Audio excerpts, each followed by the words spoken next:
দেখো 2 টাকার চিকেন পকোড়া, দেখো 2 টাকার চিকেন পকোড়া নামানো চলছে। দারুন দারুন, একেবারে গরম গরম চিকেন পকোড়া রেডি হয়ে গেছে।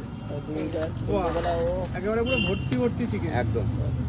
মানে যে বাজারা আসছো আমার ভিডিও দেখে অন্তপক্ষে রিকোয়েস্ট, মানে এই দিদিদের রিকোয়েস্ট, মানে চিকেন পকোড়া তো 2 টাকাতে খাবেই, তার পাশাপাশি একটা দুটো চপ খেয়েও তাহলে এই দামটা আর কি ধরে রাখতে পারবে। একদম।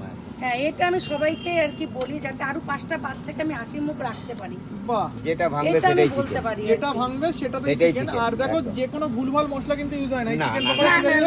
এই যে চাট মশলা, উপর দিয়ে কিষানের সস এবং ধনে পুদিনার চাটনি দিয়ে সার্ভ হচ্ছে। হ্যাঁ, আর আরেকটা কথা যেটা মেন, সেটা প্রথম থেকে কাছের যারা আমার আরো বাড়ির সামনে পাশে থাকো তারা যেন আমি রোজের তেল রোজ ইউজ করি। আচ্ছা, এই জন্য বলছি তারা সবাই যদি একটু পকোড়ার সাথে কোনো চপ ট্রাই করো, আমার আর একটু সহযোগিতা হবে। ওকে, সাপোর্ট করো। হ্যাঁ, আর ভিডিওটা এই পর্যন্ত, টাটা।